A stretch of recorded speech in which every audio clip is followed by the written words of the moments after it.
Imagine being suddenly transported to an unknown place, out of this time and this space. Imagine looking at your feet and seeing around you an arid, dry, almost sick land, and that the first thing you would see, after raising your head, was a disgusting green sky that envelops our beloved planet. In most areas of the globe, you would hear nothing but silence, occasionally interrupted by the faint whisper of the wind, and you would be forced to inhale infected and toxic air into your body. But there is something in this world, something bleaker, something more oppressive than the landscape that surrounds you, something that has entered the souls of those who inhabit this reality and has deformed them, has made them sick, a sort of tension, so thickened that it can almost be touched with the hands, which pervades ordinary men, making them distrustful, hostile, in a word, unhappy. We are talking about something we all know very well: fear. The people of this world lived in constant fear of losing their lives and their loved ones.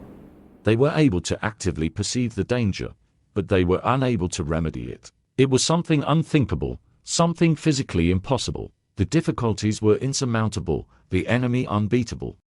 The truth was that all their lives could easily be taken away and depended on nothing but the moods and wills of other people, a special class of people. But calling these people simply people might sound offensive to them. They saw it as a mockery, an insult to their superior status. These individuals, who were initially called IDIS, individuals with supernatural abilities, were usually called by the majority of the population superhumans to affirm their status of superiority. What made these individuals different from ordinary men? Their strength, their speed, their reflexes, their incredible regenerative abilities were inhuman, almost monstrous. Others didn't even need all of this to flaunt their superiority. They had been blessed with a power as powerful as unknown that allowed them to take advantage of ESP abilities, with telekinetic abilities and the like. The people were just called espers.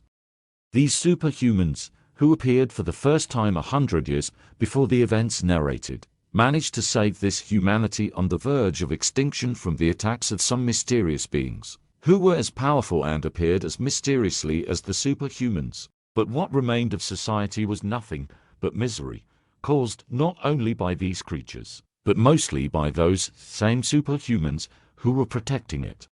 It was in this period that the city is named this way, i.e., with the definite article before the name and the capital C was founded, and it was called like this since it was the only large settlement left after the great disaster that wiped out most of the human race.